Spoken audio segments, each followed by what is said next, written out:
Lalu kenapa laki-laki disuruh memimpin oleh Allah? Ada sebab. Bima faddalallah ba'dahum ala ba'din. Ini sebabnya nih. Karena ada kelebihan. Laki-laki itu kata Allah diberikan kelebihan. Kelebihannya banyak. Satu, kelebihan fisik. Makanya Bapak Ibu kalau baca surat Ar-Rahman ayat 14. Khalaqal insan min salsalin kal fakhar. Berarti ya. Jadi laki-laki Nabi Adam itu maksudnya tuh. Al-insan Nabi Adam itu. Nabi Adam itu diciptakan Allah dari tanah keras seperti batu bata. Itu kata Allah begitu. Kalau perempuan diciptakan dari Adam. Dari tubuh Adam yang sudah lunak. Min dila. Kalau laki-laki diciptakan fakhar dari batu bata. Itu makanya apa-apa itu badannya karih. Otot karih, kepalanya karih, angoknya karih. Perhatikanlah ibu. Apa-apa itu memang karih ibu, karih angok. Itulah makanya ibu-ibu, apa-apa kau yang disuruh belajar pengajian, yang datang pengajian kau apa-apa. Ibu-ibu loh. Sebab ibu kalau pengajian apa ada tiba loh. Oh, santiong ibu dapat, ibu sadonya kecil ustaz tu. Tiba di rumah Pak, marilah. Ambo tadi mendengar pengajian modeko. Okey, Pak, jendela ke ceramailah. Kalau apa, enggak. Bu, marilah. Podo Pak, tadi ambo pengajian modeko. Iyo Pak, yo. Oh, iyo Pak, yo. Oh, pasti betul tu. Kasih Pak ya gitu.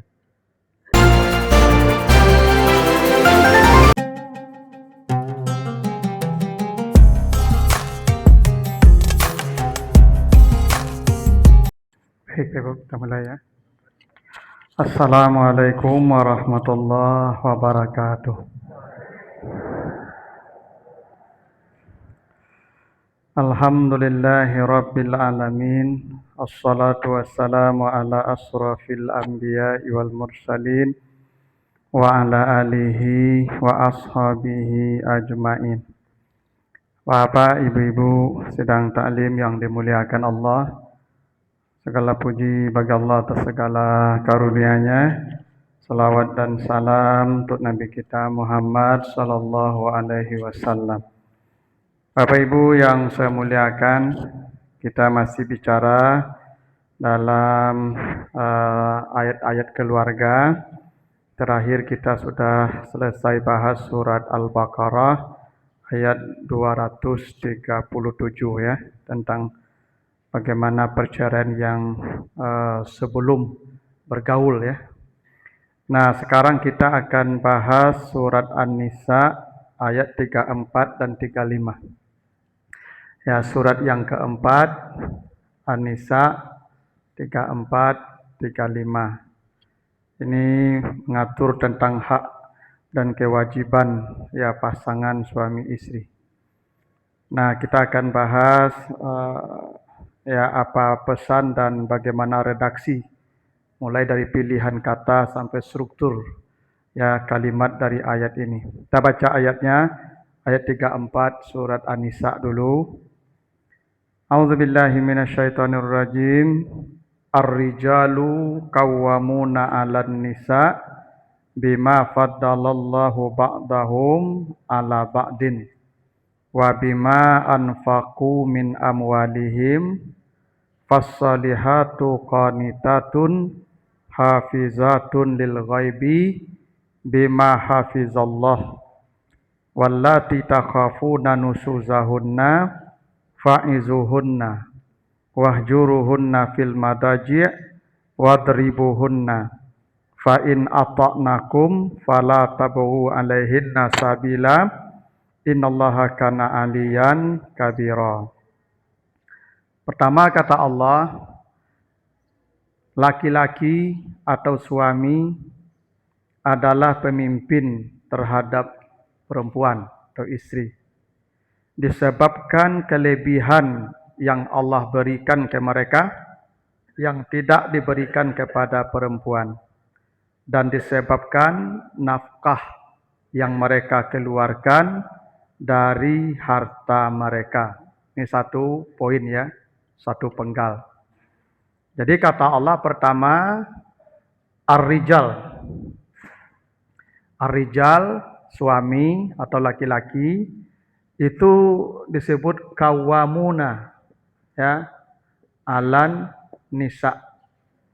Jadi laki-laki itu ya pemimpin ya terhadap istrinya. Jadi memang itu sudah ketetapan Allah, Ibu ya, bahwa laki-laki ini diberikan hak memimpin. Karena rumah tangga itu seperti satu negara, Bapak Ibu. Harus ada pemimpin. Dan di rumah tangga tidak boleh ada dua pemimpin. Hanya boleh satu pemimpin saja. Karena itu ada hal yang menarik ketika Nabi Yusuf menceritakan mimpinya ke ayahnya. Nanti Ibu baca surat Yusuf, ya surat 12, ayat yang keempat. Apa kata Nabi Yusuf ketika menceritakan mimpinya ke ayahnya?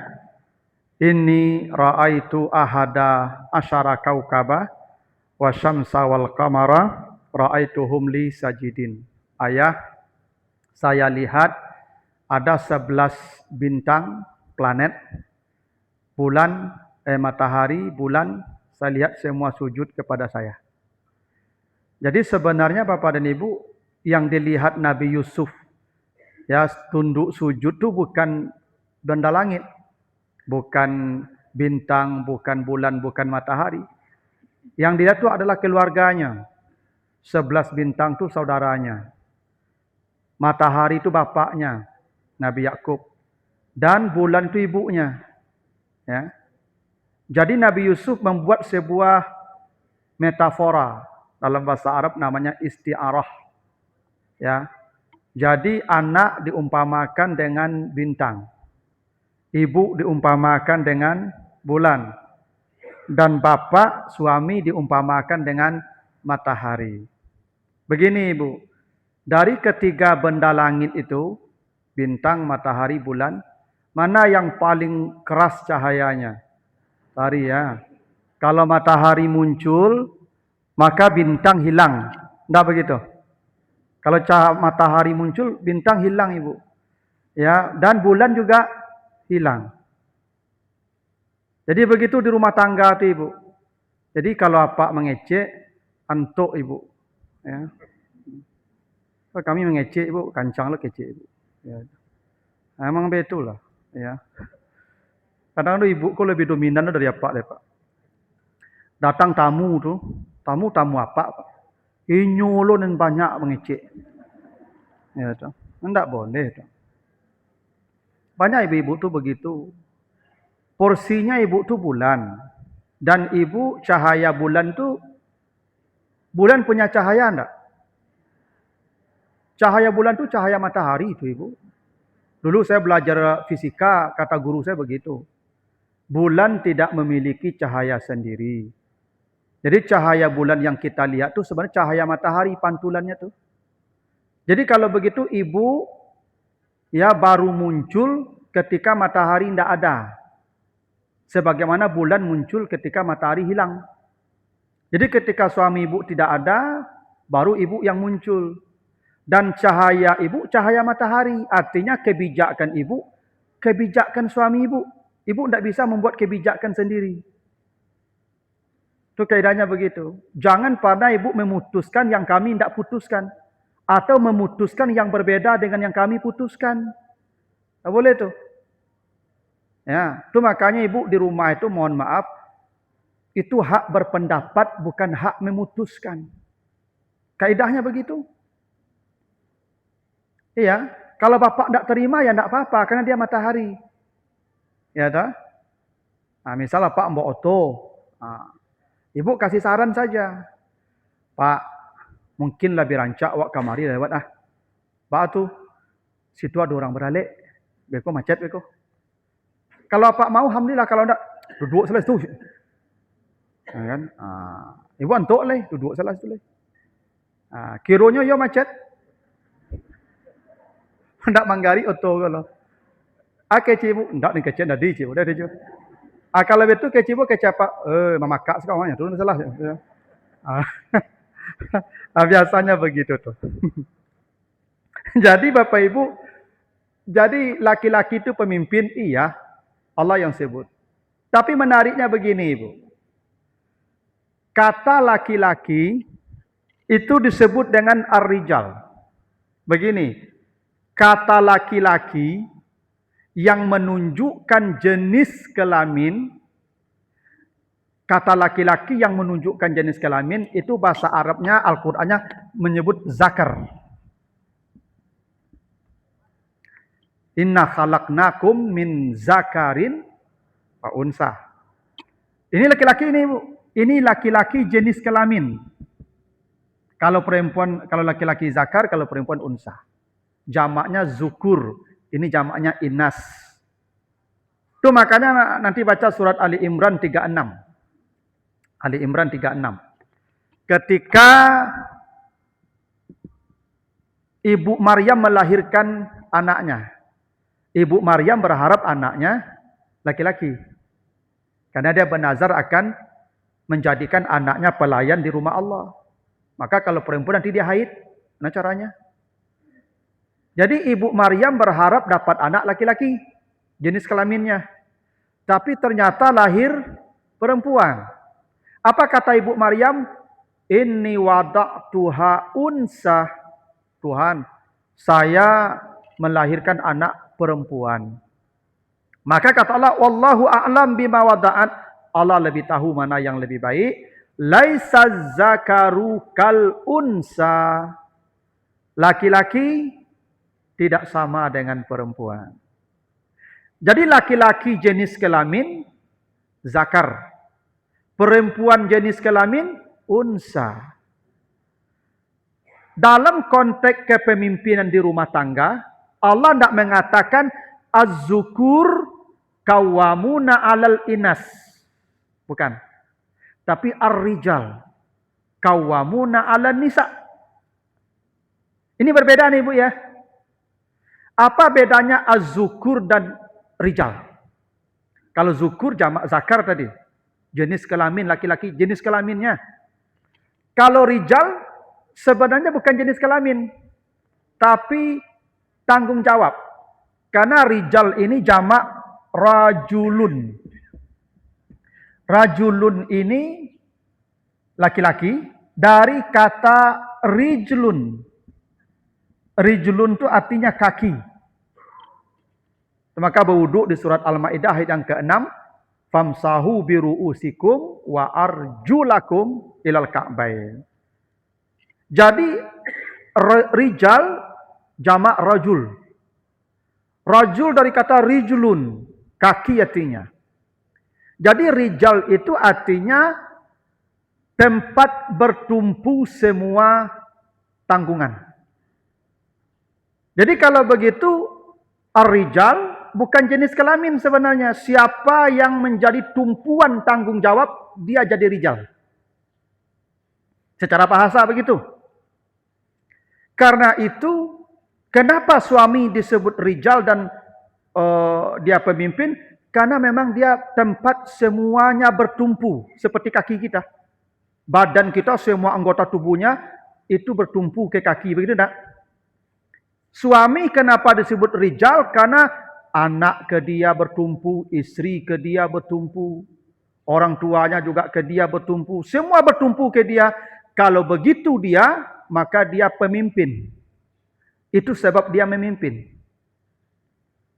Jadi kalau ada bapak-bapak tidak tempat bertumpu, justru ini bergantung sekali ibu, maka ibu boleh mengambil alih kepemimpinan di rumah tangga itu.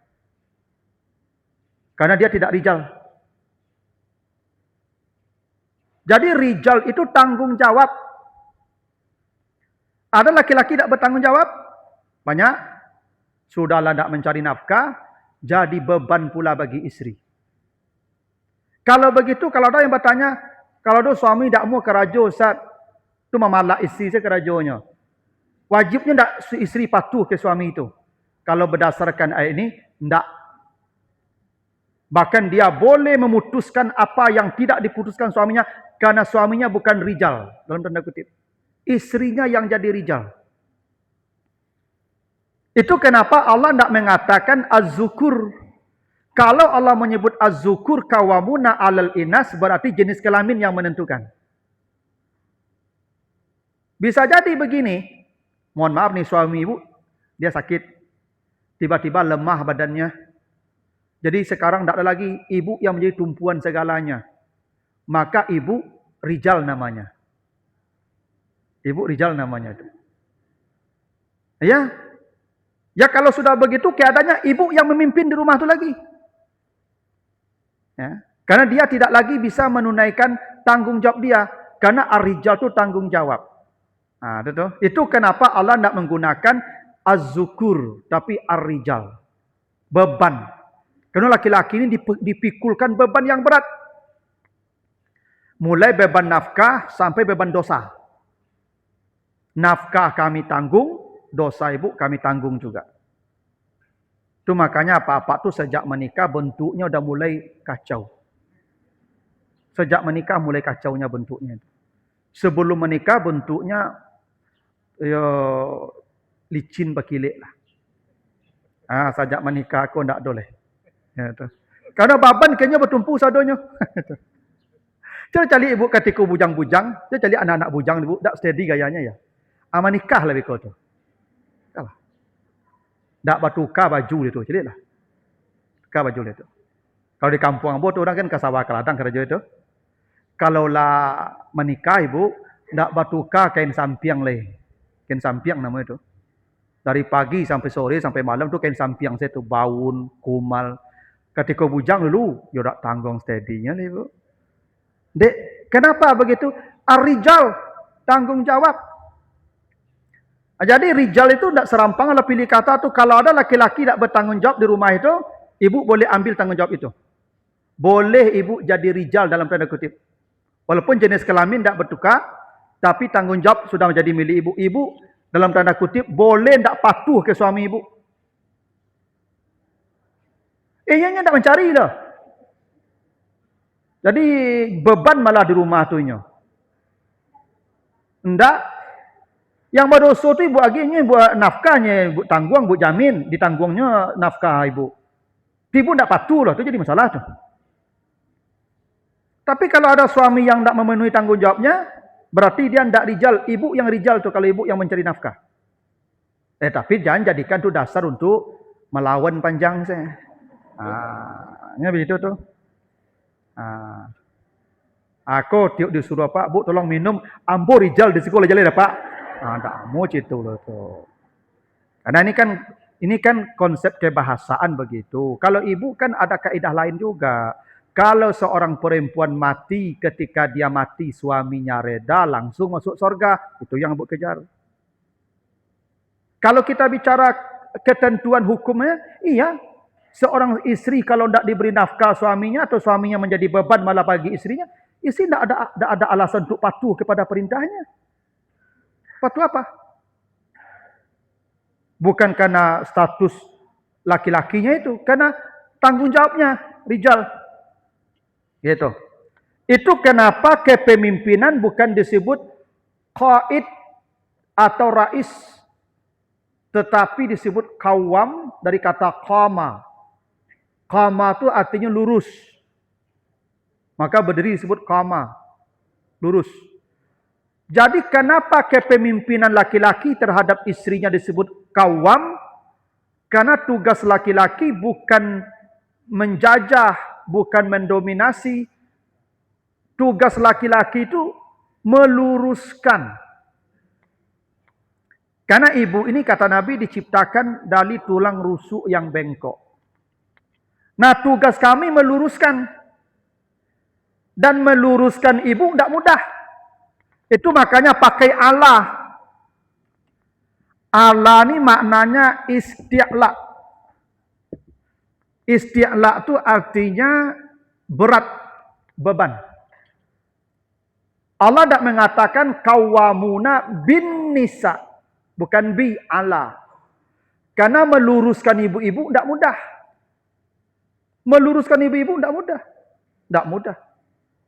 Ibu ni kalau salah, Pak, coba aja lah Bapak tegur beliau kalau salah, Pak. Tidak kelok apa leh. Cubalah. Coba kau tahu Ustaz, Sama penderitaan kami konya ibu. Memang gitulah. Itu makanya meluruskan perempuan itu tidak mudah Allah.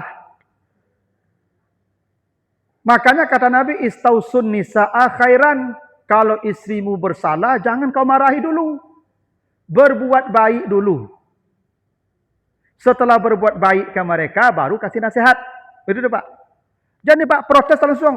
Oh, salah kerja ibu. Kau mengai ibu kerja mereka. Tak mula tu Pak. Tak mula. Kalau salah ibu tu Pak, ajak pergi makan dulu. Ajak makan dulu.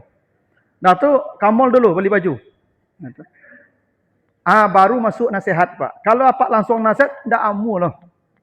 Nyo patah langsung. Kata Nabi begitu. Kalau engkau luruskan, iza akamta kasartah. Kalau kau luruskan, nyo patah langsung.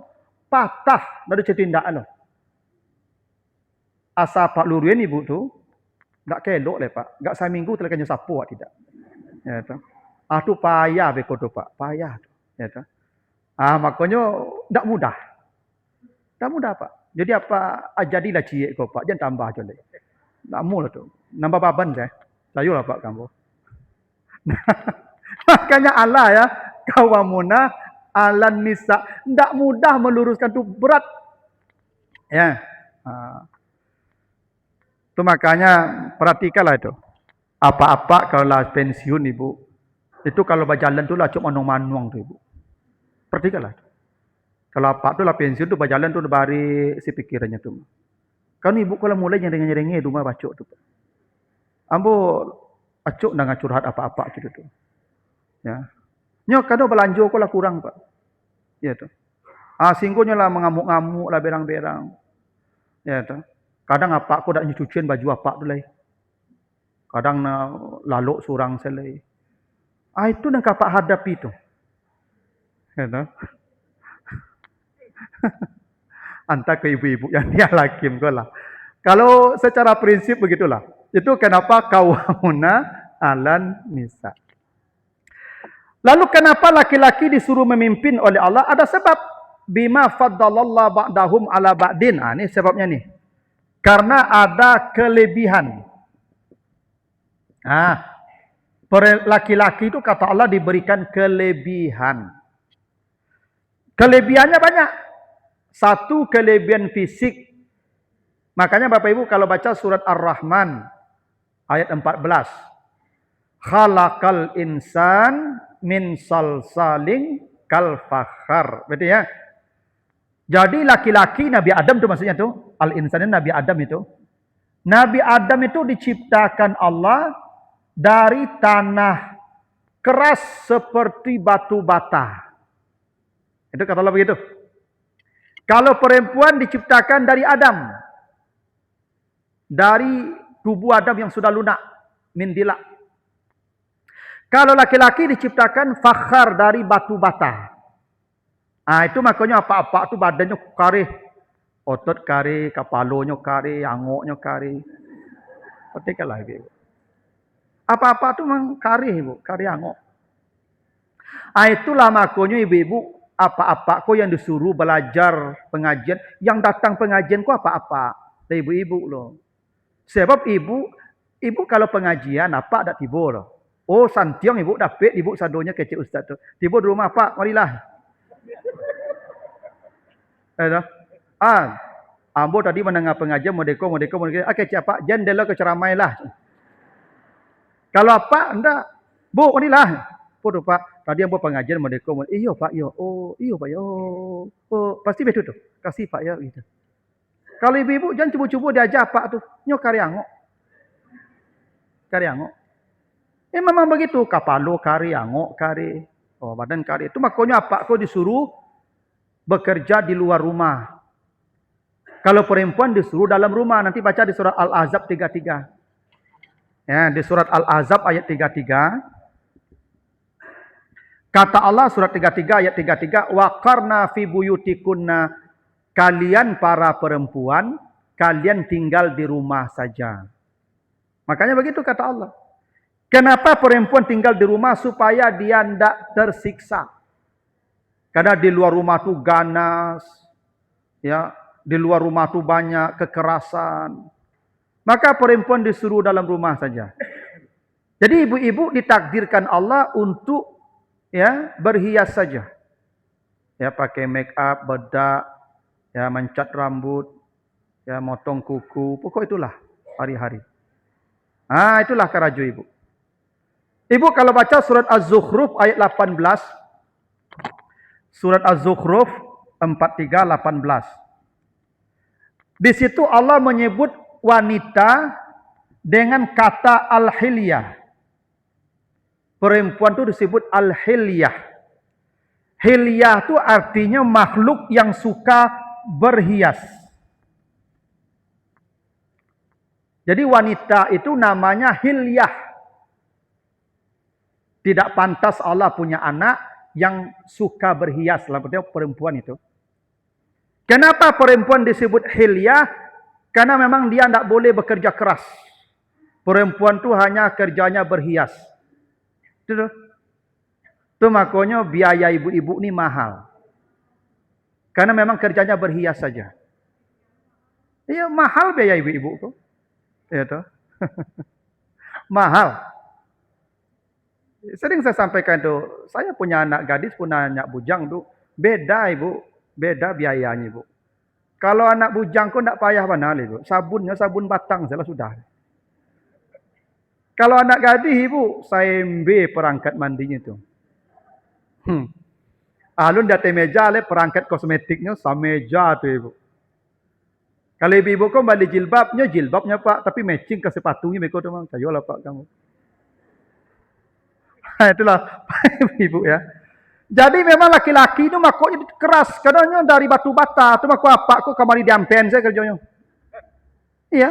Jadi kalau bapak-bapak kecelakaan, jatuh, patah, sudah biasa. Memang begitu laki-laki. Ambo kadang anak ambo ibu kalau laki-laki kalau jatuh ketik tu. Kajiannya ibu. Jatuh dak nangis loh, tagaknya balik. Itu kan tanda anak jantan ya.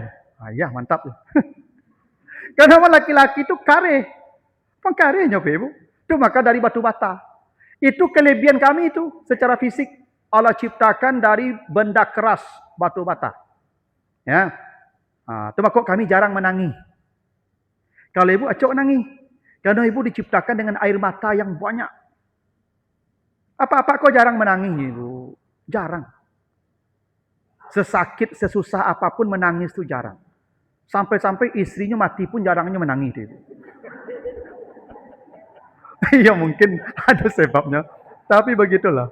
Ya. Coba lah cari ibu kalau apa-apa istrinya mati. Jarang menangis kan? Pulang model-model kos ibu. Lah. Kalau ibu-ibu mati suaminya itu sapu tangan basah tuh ibu. Ya, lama tuh ya Lili Salemo. Kalau kami enggak lah, mati ibu. Calik-calik dan tiba kan. Karena kami air mata kami tidak banyak lah ibu. Ya kalau kami menangis lah ibu tuh siapa kok yang tampik basanda lah. Ya kami tampik basanda, kami lah menangis lah. Kasihan basanda lah. Makanya apa-apa kok jarang menangis ibu. Sesusah apapun tak ada tangis di kami no. Kalau ibu air mata ibu banyak. Tuh. Tu maku ibu kok diagi rahim, karena ibu penyayang, santun, lembut. Maku anak cucuk je ibu. Karena ibu penyayang tadi, lembut, air matanya banyak. Anak-anak tu ibu makanya pilihlah, cuba cari anak-anak umur 3 sampai tahun 5 tahun. Ibu tanyalah kayaknya tu. Riang. Sekarang yang ketujuh dia mati apa ang tu amaang ya. Tanya tu kayaknya. Luri jawab bapak salah macam tu. Tanyalah kendak. Jadi begitu. Jadi laki-laki itu diciptakan dengan karakter keras. Itu kenapa matahari tadi. Karena cahayanya keras menyengat. Ya memang begitu. Kalau ada apa-apa kok ndak karih loh. Mungkin batu batanya lu masak gitu. Ada apa kok malah melambai saja kan. Itu dah amun lah tu. Ada bagai tu. Apa kok melambai-lambai saja.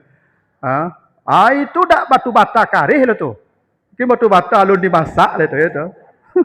Kau lambai-lambai saja. Begitu. Aku ada ibu-ibu karih loh. Oh itu ndak tulang rawan dah tu batu bata lah tu mah itu. Ya tapi untung lewat beda Bapak Ibu. Kok sama-sama dari batu bata Pak ya?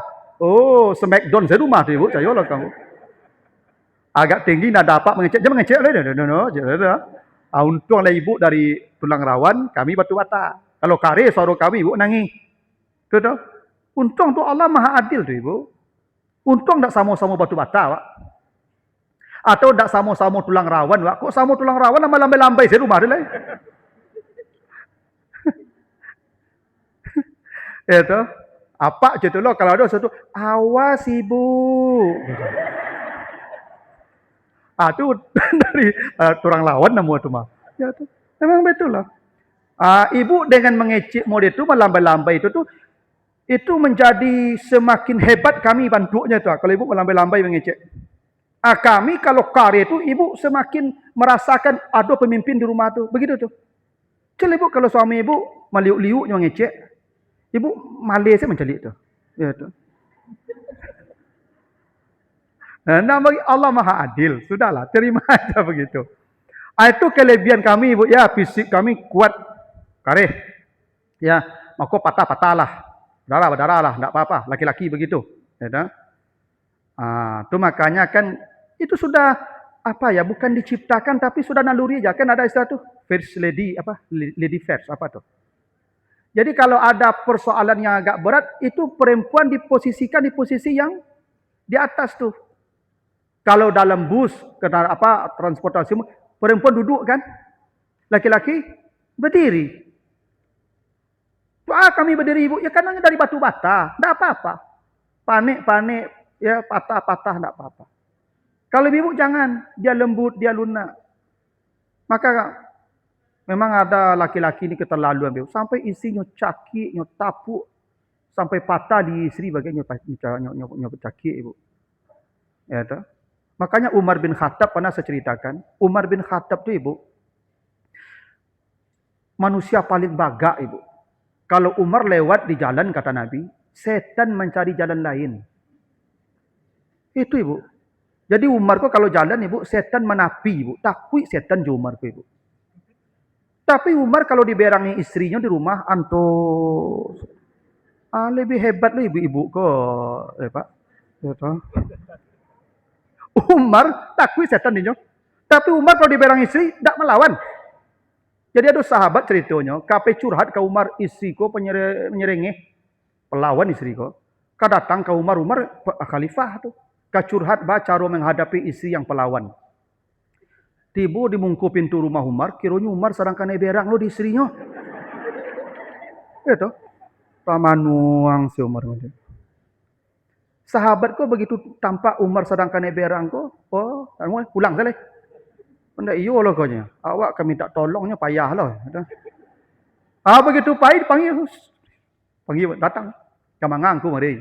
Ambo ka curhat kan kau. Patu istri ambo pahlawan, panjawe, penyarengi, sasak dah ambo. Ambo ingin tahu ba cara menghadapinya.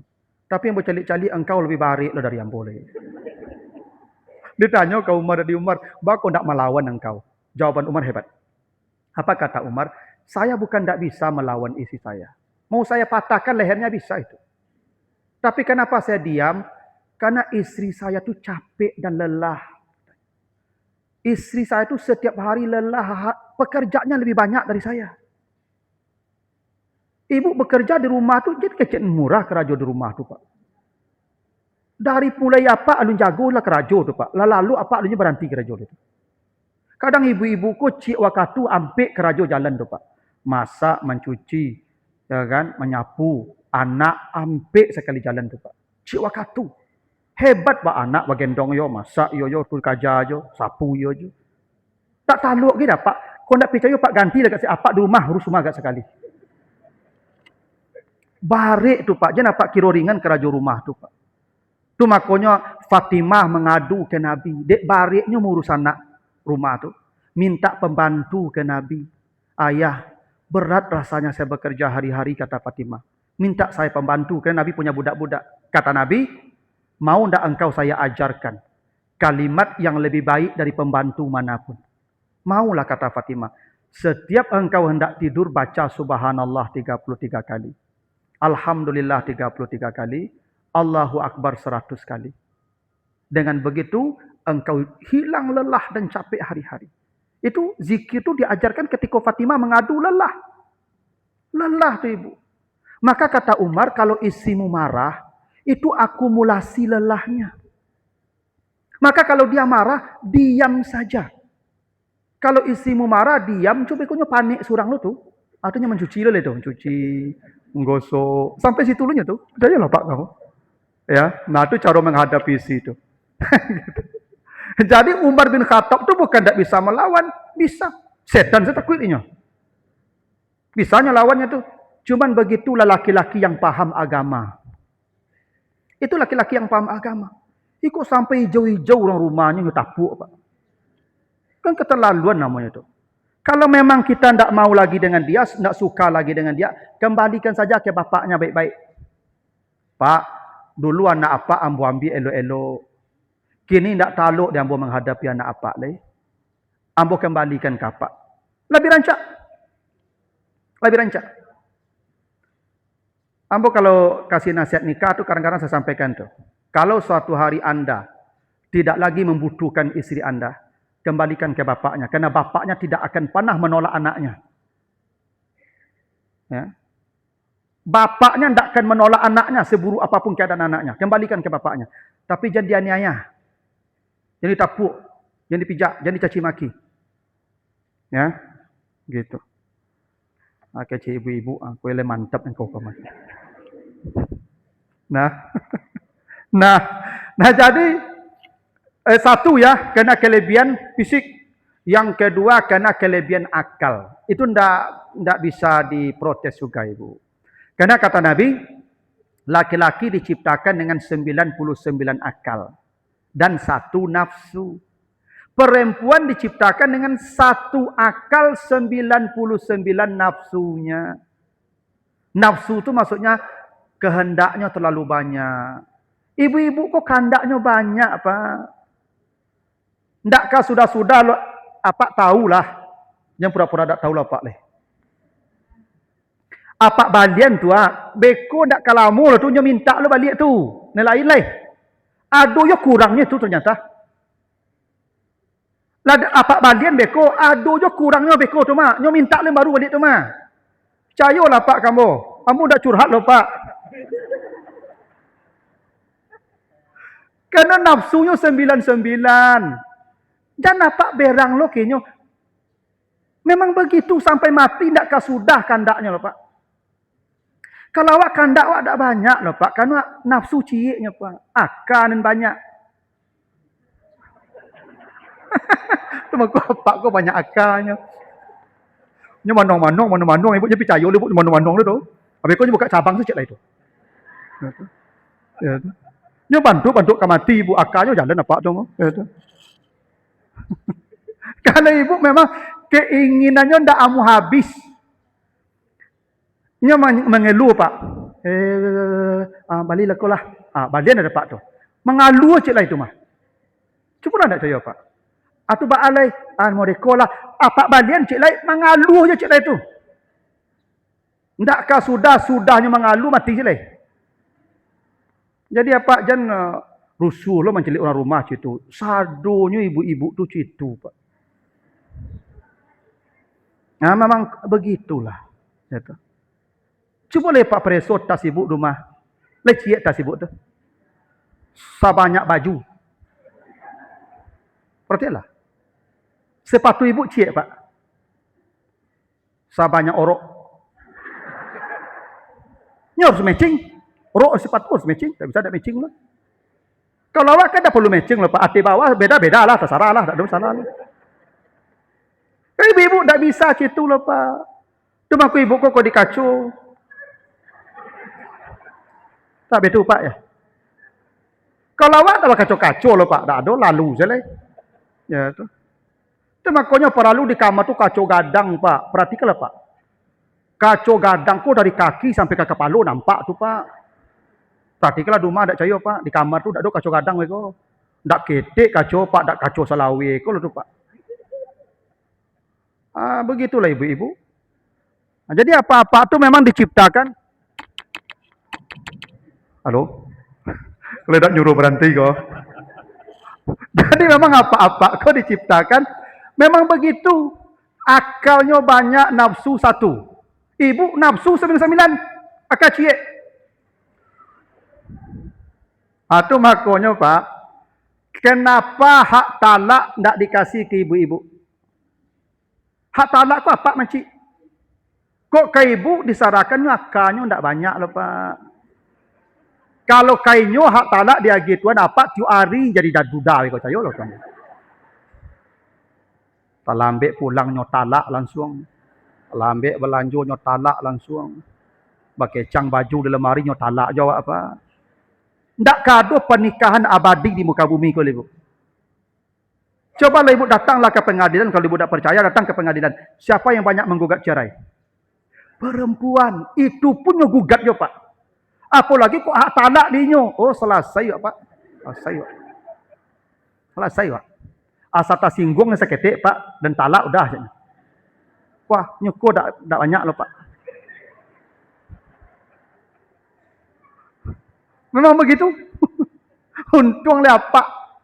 Awak kalau bercakap di orang rumah Pak tak langsung menceraikan lah Pak. Kakak panjang. Awak kalau bercakap di orang rumah tu Pak, awak penuh manuang lu. Cari ndak. Perhatikanlah. Makanya kalau ada apa-apa manuang di jalan tu, sedang bercakap tu. Asa pak ko panjang manuang tu sedang bercakap. Perhatikanlah ndak cayo ibu.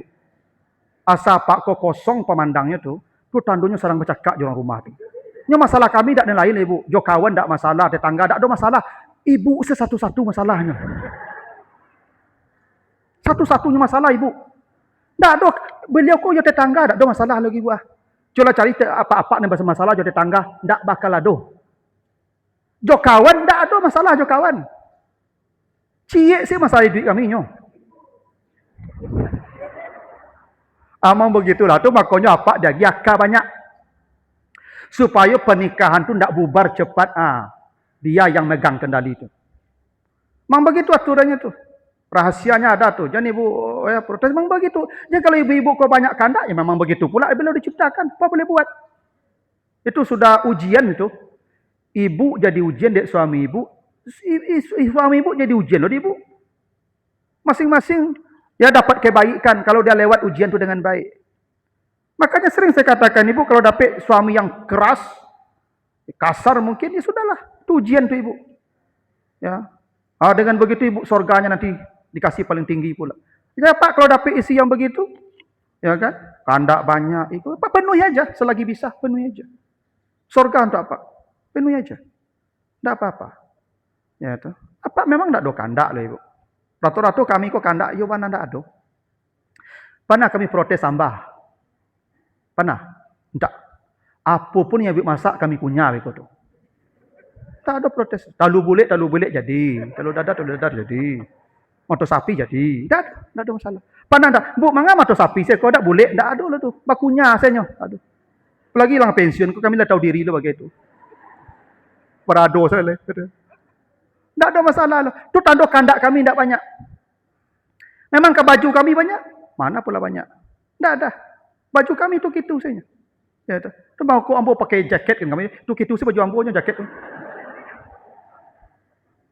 Memang begitulah kami ku ibu. Kalau baju dalam, aduh, paresolah baju dalam apa aku. Lah kuning-kuning. Lah menyerapi-nyerapi. Saya pakai ya, tak salah. Tak salah. Kalau ibu mulai seketik saya sobek-sobek, tak kan kamu pakai itu. Tak, walaupun di dalam letaknya. Tak mau lah. Kami tak peduli itu ibu.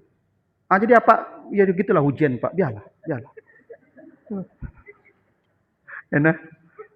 Iku harus Pak yang begitu kok ke pengantin baru Pak. Kalau pengantin lama kok ada masalah lama. Tapi baca lah yang pengantin baru tak mudah dengan ceramah itu. Itu pengantin lama lah.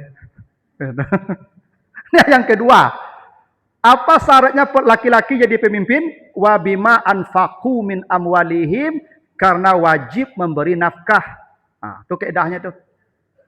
Jadi sebab kepemimpinan tu nafkah dengan harta mereka. Jadi kalau ada suami tak kasih nafkah, apa istri boleh tidak patuh? Itu boleh, karena sebabnya ada dia jadi pemimpin nafkah. Itu makanya laki-laki ini memang wajib bekerja. Saya sering sampaikan tuh kalau ada pengantin baru, saya kasih nasihat, laki-laki itu yang bekerja, perempuan itu tidak bekerja tidak apa-apa. Karena beban tanggung jawab nafkah ada pada laki-laki. Iya, kecuali musyawarah. Kata ibu pegawai negeri. Suami ibu kebetulannya swasta. Musyawarah. Kau lebar anak, kau asal kamu ben anak. Pembantu udah cocok. Bisa jadi begitu. Anak lah bertiga. Anakku hampir sama gadang sedang tangka-tangka. Musyawarah lah dah. Ambo kabaranti atau udah kabaranti. Udah. Dihitung manfaat mudarat. Mana yang paling ketik mudaratnya kau beranti udah atau ambo beranti. Oh, tidak bisa. Mungkin ambo salah beranti, ambo kan swasta. Ambo kau beranti besok, kau gadang anak besok ambo kerajo balik. Kalau ibu kan pegawai negeri, ya toh, ala jaleh nih kau udahlah. Musyawarah sepakat? Sepakat. Kalau begitu tidak apa-apa. Ibu tidak berhak mengambil kepemimpinan. Tetap suami ibu pemimpin karena musyawarah tadi. Ya. Walaupun ibu yang bergaji, ibu yang menghidupi keluarga, termasuk suami ibu, bajunya ibu yang belikan, tetap suami ibu pemimpin karena hasil musyawarah tadi. Tak bisa ibu nyereng-nyerengnya itu kalau itu tuh. Nyo yang bisa ibu tidak patuh kalau tidak mau dia bekerja. Tak mau dia cari nafkah. Sekarang dia mau. Cuman kita musyawarah ada pilihan, ada baik buruknya. Dan banyak kejadian begitu ibu-ibu yang jadi tulang punggung rumah tangga. Suaminya mantan antara anak saya kerajonya. Mantan istri kerajo pe kerajo. Ya kalau sepakat tidak apa-apa. Boleh aja tuh. Ya dah. Banyak tuh ibu-ibu kok yang memang dari pagi sampai malam nyewa kerajo, yang suaminya kok masak, suaminya kok mantan anak menjapui anak, yo beres lo anak dia. Ya enggak apa-apa. Musyawarah. Jangan ibu rendah lo pandangan ke suami ibu tuh, mentang-mentang kadang tuh ibu-ibu kok Pak mentang-mentangnya berkerajo, Pak baselantiangan bana, Pak. Sampai mohon maaf nih, pakaian dalam ibu tuh apa sih suruh, Pak? Mencuci, menjamu. Itu enggak, kalau mungkin baju-baju luar enggak apa-apa. Tapi kalau pakaian dalam ibu nampak lo diurangnya mama menjamu keluar. Harga dirinya hancur ibu. Jadi pegunjingan tetangga dia nanti. Yang begitu itu ibu jaga juga. Ya. Apalagi suami ibu punya datuk. Kemenakannya malu ibu. Mamaknya suruh mangkik-angkik pakaian dalam orang rumah. Nyo kalau mamak ko datuk ke ibu, nyo banyak pantang larangnya tu ibu. Datuk ko ndak boleh berlari. Berlari saya tak boleh lah ibu, datuk. Ndak boleh memanjek. Dia manjek-manjek datuk ke? Datuk tak boleh manjek-manjek lah Pak. Ya tu. Aiko orang rumah. Tu urusnya tu. Tolonglah ibu posisikan. Ya tu. Yang patut tak apa-apa, yang tak patut jangan. Gitu. Bukan kami tidak mau, tapi itu ada soal harga diri juga. Ya, saya bisa aja tuh ibu membantu sih sampai hal-hal yang begitu, tapi itu bukan akan merontokkan harga diri namanya. Itu penting dijaga. Apalagi suami ibu tuh mungkin dia punya status tertentu di tengah kaumnya, ya atau di tengah masyarakatnya. Ya kalau saya apa ibu, Ustadz tuh menjamu-jamukan orang rumah kerja apa ibu. Itu udah rendah seorang beko tu mah. Ya enggak, bukan kemuliaan tu bukan dari situ, tapi itu pandangan sosial tu perlu dijaga. Walaupun ibu yang mencari, walaupun ibu yang memberi nafkah ke suami ibu tu. Nah, tapi prinsipnya laki-laki yang memberi nafkah. Kalau ada laki-laki punya uang tak masih nafkah, kata Nabi paksa. Ada Hindun, istri Abu Sufyan mengadu ke Nabi, Inna Aba Sufyan rajulun sahih Rasulullah, suami saya Abu Sufyan dia kaya. Kaya dia, tapi kasih uang sedikit, kikir. Kata Nabi, khuzi ma yakfik, kalau suamimu kaya dan dia tidak memberi nafkah yang cukup, ambillah harta dia tanpa sepengetahuan dia. Itu kewajiban dia. Jadi kalau ibu dapat suami kaya begitu, lalu dia berhitung memberi belanja ke ibu, tidak cukup, ibu boleh. Kalau nyopai ke kamar mandi, ambil. Ya, Ambil salah. Oh, misalnya tak kaloknya, guys. Ambil. Ambil. Ya, tak berdosa. Tak. Kewajiban. Justru kalau ndak ibu ambil berdosanya. Justru kok ibu ambil tak berdosanya lah. Ibu naklah berdosa lah. Ibu ambil hak ibu, dia mau berdosa. Ibu berdosa tu kalau mengambil yang tak hak ibu. Itu hak ibu. Di mana dosanya? Saya pernah ceramah di pengadilan tinggi, ibu. Hakim-hakim semua tu. Setelah ceramah, saya tanya ke ketua pengadilan itu, Pak Hakim, kalau ada istri mengambil uang suaminya tanpa izin, bisa tidak diadili Pak Hakim dihukum? Kata Pak Hakim itu, tidak ada pasalnya Ustaz. Itu balik Pak Hakimnya, biasalah. Itu hakim mana nyuruh ibu? Iya. Kewajiban dia. Kata Allah begitu, wabima anfaku. Ini syaratnya nih. Karena itu kewajiban memberi nafkah. Wajib hukumnya. Kalau tidak dia tunaikan, paksa. Paksa dia menunaikannya. Ambil saja tanpa izin dia, tidak apa-apa. Tidak akan berdosa, ibu. Saya jamin. Ambo tanggung jawab. Iya. Kalau dia kikir tuh, tidak meminta tanggung jawabnya. Karena perintah Allah begitu. Itu kenapa dia diberi hak memimpin karena nafkah. Ya. Kecuali lah cukui lah panu.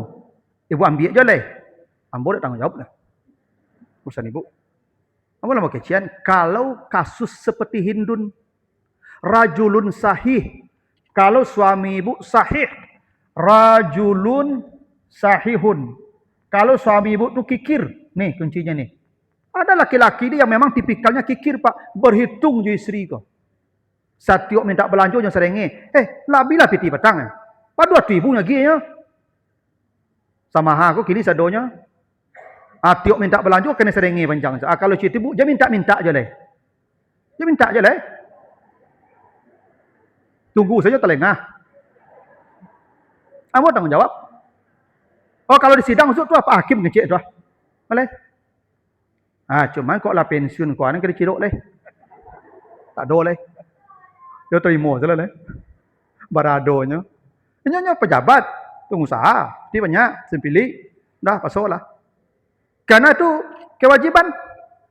Karena memberi nafkah, ibu sahabat pernah bertanya, ya Rasulullah indid dananir, saya punya harta banyak, dinar, uang.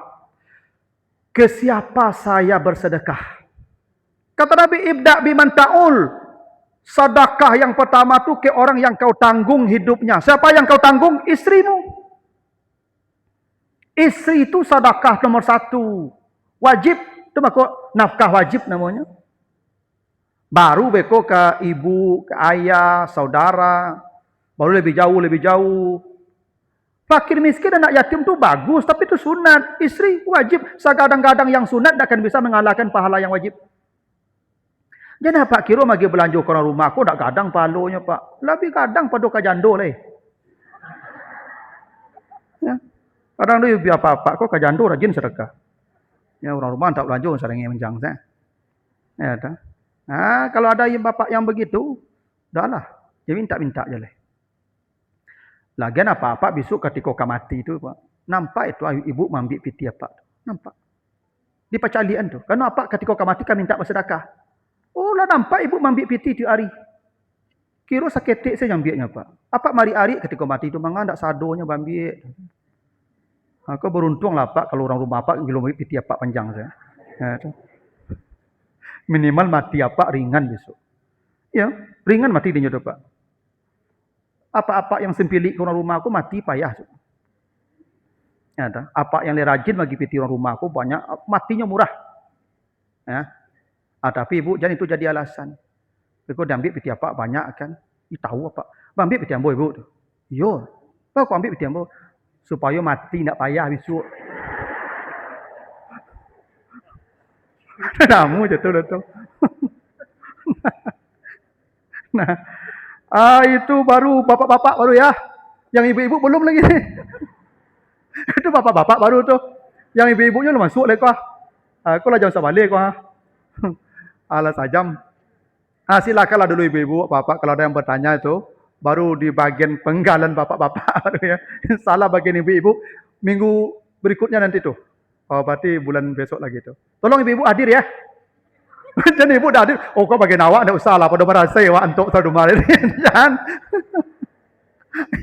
Kau bagian apa-apa, udah kau ibu-ibu nanti insya Allah. Itu ada bagiannya nanti itu. Silakan. Waalaikumsalam. Ini pertanyaan dikatakan ar-rijalu qawwamun 'ala an-nisa. Bahwasanya laki-laki itu pemimpin bagi perempuan. Sekarang marak kita berbicara gender dan emansipasi wanita, kan? Kesetaraan sosial laki-laki dan perempuan tidak ada batasnya sekarang. Bahkan banyak kita melihat sekarang berbagai instansi dipimpin oleh perempuan, seperti rektor perempuan, ketua fraksi partai perempuan, bahkan presiden saja perempuan itu. Yang ingin saya tanyakan, bagaimana posisi kepemimpinan laki-laki dan perempuan dalam Islam? Lalu pertanyaan yang kedua, Ustaz, ini pertanyaan pembahasan minggu kemarin mengenai perceraian seorang istri yang menggugat ke pengadilan agama karena suaminya tersandung kasus LGBT. Artinya perceraian karena LGBT itu, Ustaz. Bagaimana pandangan hukum Islam tentang istri minta cerai kepada suami karena kasus LGBT? Sekian, Ustaz. Ya, makasih. Begini Ibu, dalam Al-Quran Allah ini boleh tidak pemimpin jadi perempuan jadi pemimpin? Jadi wali kota, jadi bupati, jadi ketua partai, jadi bahkan jadi presiden. Boleh enggak? Dalam Al-Quran di surat An-Naml, Allah menceritakan seorang perempuan yang memimpin negeri yang sangat makmur. Sabak namanya. Negeri Sabak. An-Naml mulai ayat yang ke-15 sampai 44. Ya, itu cerita Nabi Sulaiman dengan Ratu Sabak. Ya, itu mulai ayat yang ke-30, ayat berapa, 25 atau berapa, coba Ibu tengok nanti itu. Ceritanya panjang sampai ayat 44 tuh. Mulai ayat 15.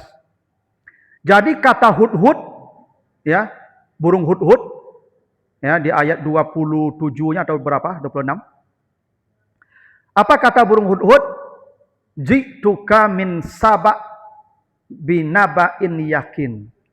Saya baru saja kembali dari negeri Sabak, membawa berita yang sangat mencengangkan. Apa beritanya? Di sana negerinya besar, makmur, tapi tamlikuhum ra'ah, dipimpin oleh seorang perempuan. Makmur negerinya. Satu saja masalahnya apa? Mereka menyembah matahari. Yasjuduna lis-samsi. Itu aja salahnya. Mereka menyembah matahari semua. Tapi negerinya makmur. Maka di ayat yang ke-30-nya itu kata Sulaiman, ini surat saya bawa. Dikirim surat innahu min Sulaiman, innahu bismillahirrahmanirrahim. Itu tuh. Kirim surat. Kata Nabi Sulaiman, fa'tuni muslimin. Datanglah kalian menyerah. Atau saya perangi, kata Sulaiman. Maka Ratu Sabak mengumpulkan pembesarnya. Apa katanya? Datang surat Sulaiman ke kita. Menyuruh kita menyerah atau diperangi. Kata Ratu Sabak, berikan pendapat kalian, saya tidak akan memutuskan urusan sebelum kalian memberikan pendapat. Kata pembesarnya, ayo kita berperang saja. Karena kuat. Kita kuat, perang. Tapi apa Ratu Sabak katanya? Kalau berperang, rakyat yang celaka. Menang atau kalah rakyat yang celaka. Kata sang ratu. Kalau begitu, baik, kita kirimlah hadiah ke Sulaiman. Berdiplomasi dulu. Mudah-mudahan tidak jadi perang. Dan akhirnya tidak jadi perang. Dan Ratu Sabak datang menemui Sulaiman. Dan menyatakan keselamatan. Rakyatnya selamat dari kehancuran. Dan itu dipuji dalam Al-Quran. Jadi kalau ditanya boleh tidak perempuan jadi pemimpin, tuh Al-Quran memujinya tuh. Ratu Balkis. Tapi catatannya pemimpinnya itu demokratis. Dan dia tidak memutuskan urusan secara absolut. Tapi ada pembesar-pembesarnya. Jadi kalau dalam sistem misalnya demokrasi, Boleh perempuan karena dia tidak memutuskan urusan kecuali ada parlemen. Ada pengawas. Yang tak boleh itu perempuan mutlak keputusan di tangan dia. Itu tidak boleh. Karena kata Nabi, la yuflihul qaum walau amrahum imra'ah. Tidak akan beruntung satu kaum yang menyerahkan secara mutlak urusan kepada seorang perempuan. Itu begitu tuh. Jadi tergantung sistemnya. Ya. Perempuan tuh boleh menjadi penguasa, boleh. Kalau keputusan tidak mutlak di tangan dia. Sebab kalau mutlak di tangan dia, dia memutuskan dengan emosinya lebih banyak. Ya kalau kita bupati, wali kota kan ada DPR pengawas. Kebijakan dipertanggungjawabkan, dibawa dulu, disetujui dulu. Tidak begitu. Maka pemerintah hanya merancang. Setelah rancangan selesai dibawa ke DPR. Di DPR dibahas. Setuju, eksekusi. Yang tak boleh itu dia merancang, dia memutuskan, dia eksekusi tanpa ada pengawasan. Celakalah satu kaum, kata Nabi. Yang menyerahkan urusan kepada perempuan.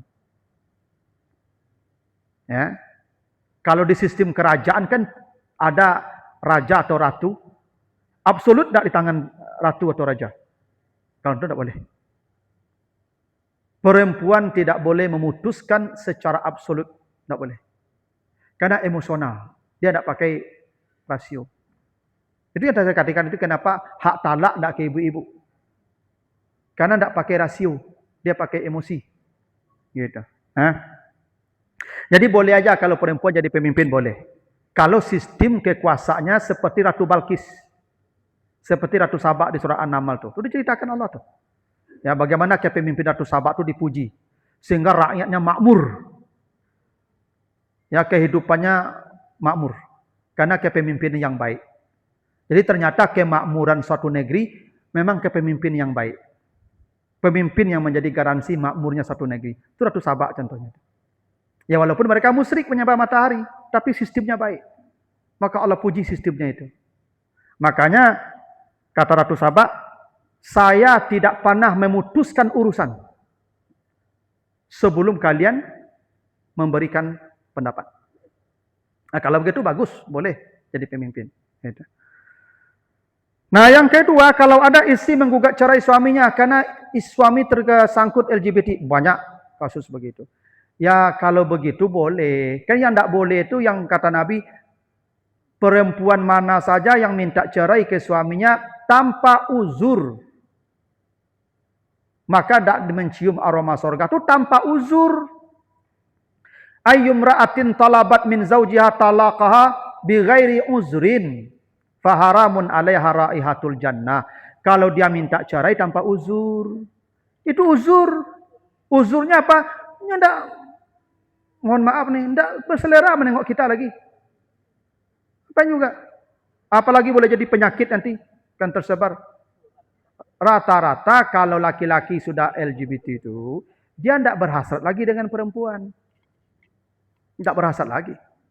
Saya ada kawan, Bu. Jadi dia, Masya Allah, dia tuh hafal Quran, Ibu. Dia sekolahnya dulu di Makkah. Sampai SMA dia di Makkah. Hafal 30 juz. Yang perempuan itu, lalu tamat bahasa dan sastra Arab di bawah saya setahun itu. Suaminya Ibu itu guru pesantren, punya pesantren.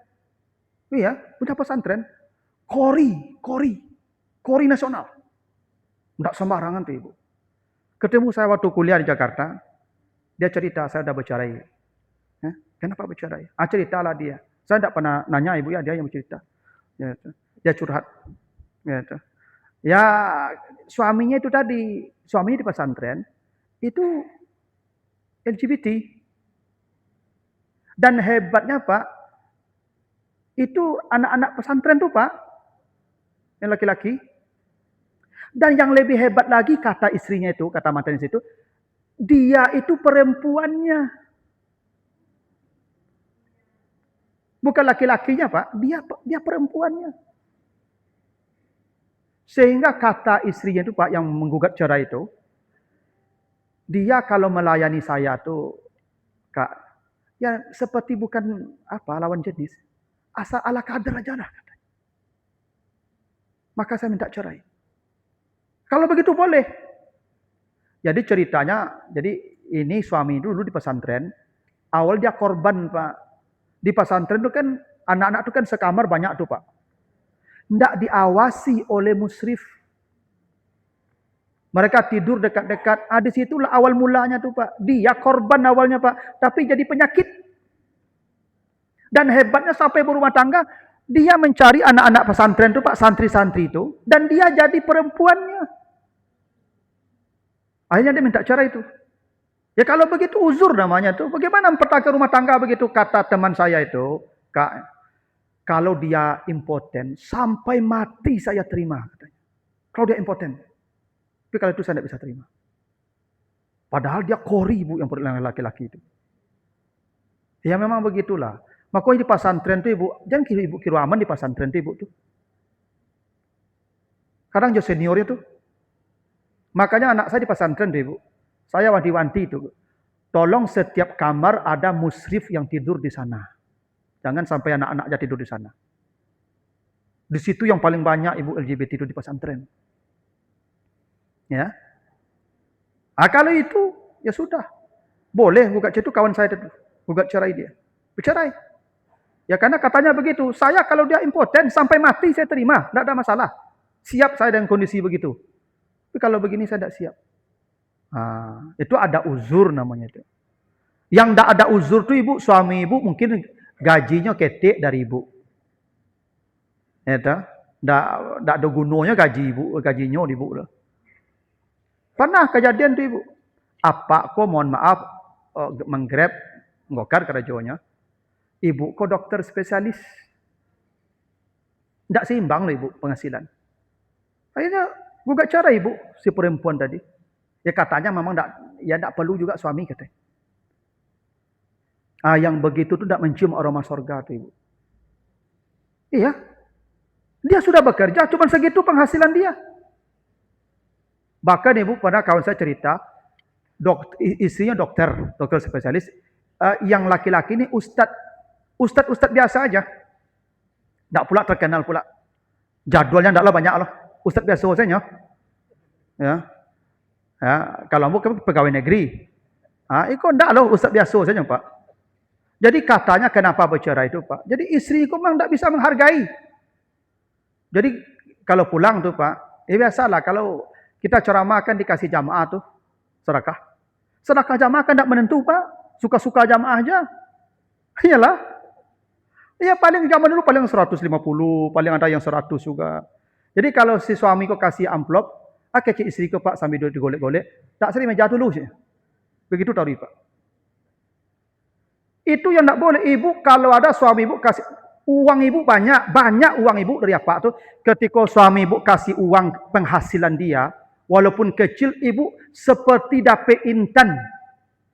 Itu cara menghargai kami. Alhamdulillah Pak, panjang umur Pak kok rezeki Pak makin begitu seperti dapat intan Ibu. Tak seti meja dulu, tak betul tu Ibu. Itu tak barago kami di Ibu nama tu. Ada memang ibu tu buktinya tu. Berapapun dikasih suami Ibu nampakkan wajah berseri tu. Jangan Ibu ngecek, segikonya kau. Itu dah amu cerita Ibu. Kalau begitu kecil Ibu tu hilang sia dadul itu. Ya kan? Memang penghargaan tu penting tu Ibu. Ya. Walaupun tidak besar, tapi Ibu cobalah menghargai. Kalau Ibu menggugat cerai, tak mencium aroma surga tuh. Kalau itu urusannya. Kadang ada ibu kok Pak baru keluar SKP3K Pak. Langsung gugat cerai. Ya, banyak tuh Pak. Baru SKP3K keluar baru gugat cerai. Ya, yang itu tuh tidak mencium aroma surga. Kecuali misalnya Pak kok memang tidak bagi nafkah lain. Tidak bagi nafkah tidak apa-apa. Ini kadang lagi bertahan Pak, nafkah tidak dikasih. Begitu.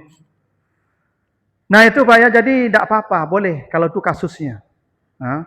Atau mungkin Pak kok tidak bisa lagi menunaikan tanggung jawab sebagai suami. Mohon maaf misalnya impotennya. Ya sudah. Ibu punya kebutuhan, ya, cerailah, tidak apa-apa.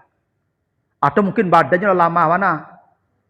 Ibu lo yang memandian maupun segala macam, bagi makan, menyuhuannya, tidak apa-apa. Kalau ibu gugat cerai, balikkan saja ke keluarganya dia. Tidak apa-apa. Kecuali ibu kalau mau mendapat surga paling tinggi, rawat sampai mati. Paling tinggi surga ibu. Mandian apa tu agi makannya tari suannya makan. Mau masalah surga ibu. Ya dah. Apa jangan ibu capek mati tak mau lah tu. Ya tu. Mau anak dunia dia dah. Ada lagi ibu-ibu silakan. Masih ada, Pak? Ibu silakan.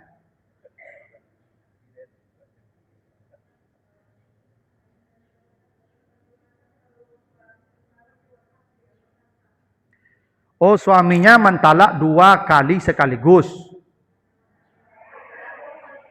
Oh, main HP. Oh, nyotalak lewat HP. Talak itu ucapan. Jadi yang benar itu saya talak engkau. Kecualinya video call je, Bu. Video call je, Bu. Nampak wajahnya, nampak wajah ibu. Bu.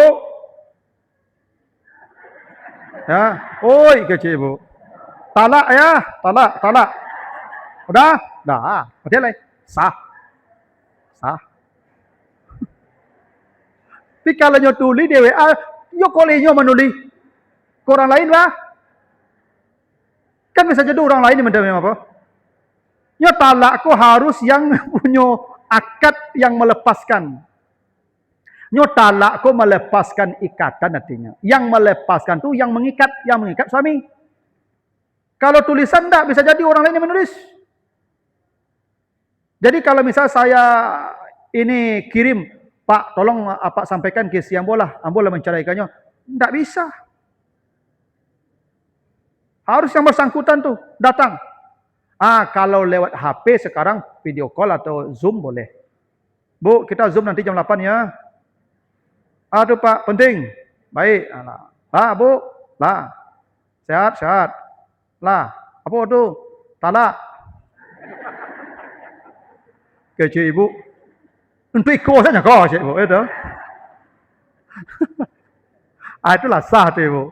Ya, jadi ibu kalau mau itu ya, ditalak suami ulang balik. Kalau lewat tulisan tu tak jadi tu. Tak jadi. Ya. Memang dipastikan dari dia. Salah satu bentuknya tu nampak wajahnya, terdengar suaranya, bentuk mimik ekspresinya nampak, baru sah. Itu juga kalau nikah, saya video call anak kita di luar negeri misalnya, bapaknya di Indonesia. Sah. Ya, kalau video call sah menurut para ulama sah. Selama koneksi tak putus. Tapi kalau putus-putus sinyal, tak bisa, ulang balik.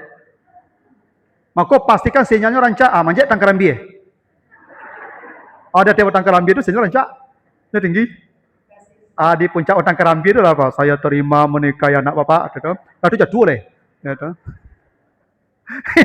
Kalau putus sinyal tak sah.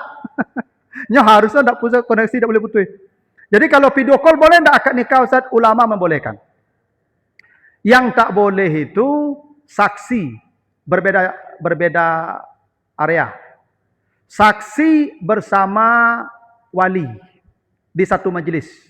Yang dibolehkan itu mempelainya di tempat lain. Tapi saksi harus berada di majlis. Itu kata para ulama begitu. Mensyaratkan. Ya. Jadi yang laki-laki dengan Zoom, yang mertua, yang wali dan saksi di satu tempat. Kalau perempuan tak perlu hadir. Perempuan tak perlu hadir. Perempuan tak mesti hadir dalam akad nikah. Tak ada syaratnya perempuan hadir. Tak tahu pun dia tak apa-apa juga. Boleh juga. Tak dikasih tahu ke dia, dinikahkan aja sama bapaknya, sah. Kalau dia gadis. Kalau janda tak boleh. Harus minta izin. Begitu. Jadi kalau pakai sekarang, pakai video call tu boleh. Dulu Nabi menikah dengan istri beliau, Ummu Habibah. Ummu Habibah tu di Ethiopia, di Habasah. Nabi di Madinah. Jadi istri Nabi yang nikah jarak jauh tu Ummu Habibah. Bagaimana cara menikah Nabi dengan Ummu Habibah? Nabi kirim mandat ke Raja Ethiopia. Maka Raja Ethiopia yang mewakili Nabi. Itu cara Nabi menikah dengan Ummu Habibah. Nabi ini menikahnya istri setelah Khadijah itu macam-macam ibu. Ada Nabi menikah itu Allah sendiri yang menikahkannya. Dari langit turun ayat. Itu dengan Zainab binti Jahsy. Jadi Zainab binti Jahsy itu Allah turunkan ayat zawwajnakaha, kami nikahkan engkau dengannya, sah jadi suami isteri tanpa wali, Allah walinya. Itu Zainab binti Jahsy dengan Nabi begitu. Ya. Tapi ibu jangan cuba Zainab tu. Kalau ibu bawa laki-laki pulang, siapa siapa? Suami ambo. Bila menikah? Allah yang menikahkan. Oh, tak bisa, tak bisa. Tak bisa.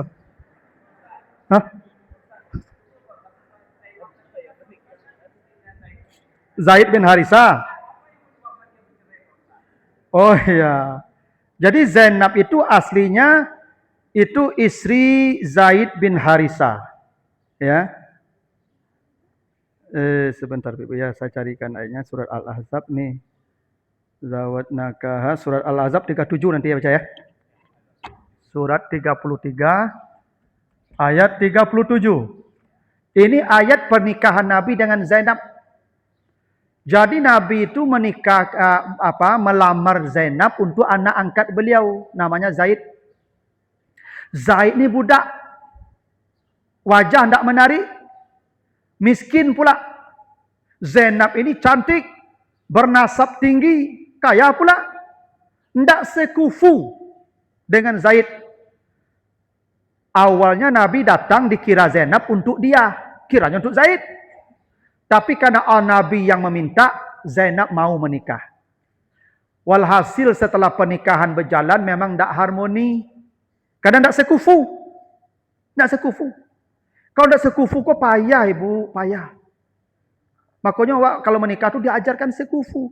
Jangan terlalu beda jauh, kau terlalu cantik, kau terlalu tidak gagah.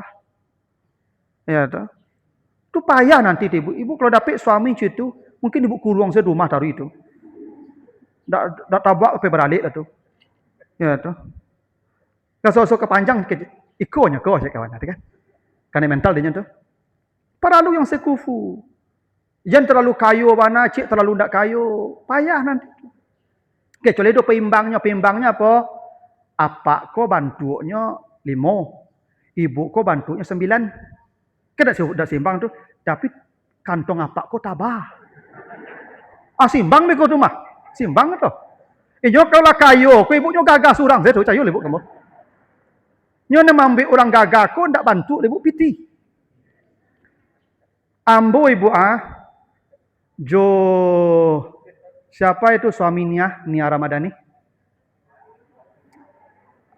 Ya, anak Abu Rizal Bakri. Ardi Bakri. Ambo yo Ardi Bakri kok beda-beda tipis itu ibu. Tak jauh beda, bojo Ardi Bakri dulu tu. Bako dapat Nia adanya.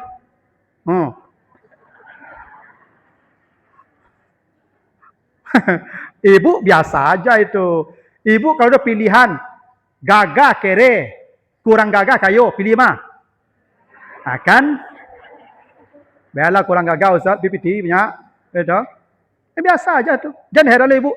Bako dapat kok suaminya mau dekonya kok. Ni udah ngerancak lah. Piti apa tu banyak. Beda je apa-apa. Apa kalau ada pilihan perempuan cantik kere atau perempuan kaya tidak cantik, hanya akan pilih yang cantik. Bapak-bapak begitu. Perhatikanlah tidak percaya. Sudah begitulah. Hukumnya begitu. Tidak boleh dah sekufu. Zaid dan Zainab tidak sekufu. Akhirnya bubar rumah tangga tu. Kata Nabi, teruslah bertahan. Kata Nabi, tidak bisa juga. Terus bertahan, tidak bisa juga. Maka kalau Nabi, kalau begitu bercerailah. Begitu Nabi bercerai apa? Zaid bercerai dengan Zainab. Habis idahnya, turun ayat ini. Zawwajnakaha. Kami nikahkan engkau dengan dia. Supaya hukum jahiliyah hilang. Yang menyamakan anak angkat dengan anak kandung. Di masa jahiliyah, kalau punya anak angkat, kita sama dengan anak kandung. Istri dia kalau bercerai pun, tidak boleh menikah dengan dia bapak angkatnya. Dulu begitu. Dengan turunnya ayat ini, Nabi nikah dengan Zainab, boleh menikah dengan mantan istri anak angkat. Yang tidak boleh dengan mantan istri anak kandung. Anak saya laki-laki, menikah, mati anak saya, jadi janda istrinya. Istri saya mati pula, saya duda pula. Menantu saya ni, mantan menantu suka dengan saya pun suka dengan dia. Haram. Haram. Kecuali anak angkat. Anak angkat boleh. Ambo mengangkat anak, menikahnya, mati ya anak angkat ambo ko. Istri ambo mati dah. Alah, bokode, mau dia. Alhamdulillah. Alhamdulillah. Ya, bisa jadi begitu tuh. Nah, itu kasusnya begitu tuh Zainab. Ini Nabi menikah dengan Zainab itu turun ayat, tidak ada wali, tidak ada wali. Walinya Allah. Tapi ini kasus Zainab aja. Jangan ibu coba-coba pula. Ya tuh. Kalau tiba saya membawa laki-laki pulang, ditanya dia ayahnya. Siapa bawa pulang kau tu? Suami ambo lah. Dah ni bakal menikah, dia tak mau jadi wali kalau Allah yang menikahkan. Cepat gila kau ni tapu aku cepat itu. Di mana Allah menikahkan kau? Tak bisa. Gitu. Jadi macam-macam tuh. Ada yang Nabi menikah karena mimpi dengan Aisyah. Ini Nabi ini bermimpi datang Jibril, itu datang Aisyah dan digambarkan Aisyah itu jadi istri Nabi. Bermimpi. Besok pagi datang tuh ke Abu Bakar, saya bermimpi menikah dengan Aisyah. Dinikahkan oleh Abu Bakar. Alhamdulillah langsung bahagia Abu Bakar dinikahkan. Lihat mimpi. Tapi apa yang cuba macam tu? Kau bermimpi menikah je ibu kau lah janda kan. Mimpi menikah. Jagolah lo bercerita ke ibu langsung. Bu, ambo bermimpi tadi. Dia mimpi apa? Menikah ambo je ibu. Cubalah je ibu. Tak ada ladiang kau je ibu. Dah betul. Dah betul Pak ya. Macam-macam tu. Nabi itu kan ya banyak apa itu? Banyak latar belakang. Ya Nabi menikah dengan ini apa dasarnya? Ya menikah dengan Ummu Salamah ada dasar. Nah Ummu Habibah karena dia merantau ke Habasah hijrah merasai suami mati, suami murtad, dah akhirnya menikah jarak jauh. Nabi kirimlah Nabi kirim surat agar Raja Najasyi menjadi wakil Nabi menikah dengan Zainab. Setelah perang Khaybar baru dibawa dengan Zainab. Ummu Habibah pulang baru ketemu dengan Nabi. Jadi boleh dari dulu lah ada nikah jarak jauh. Itu contohnya Nabi dengan Ummu Habibah. Boleh nikah jarak jauh. Dulu kan tidak ada Zoom, tidak ada video call. Dikirimlah orang yang mewakili kita. Itu boleh. Nabi pernah mencontohkannya dengan Ummu Habibah. Anaknya Abu Sufyan.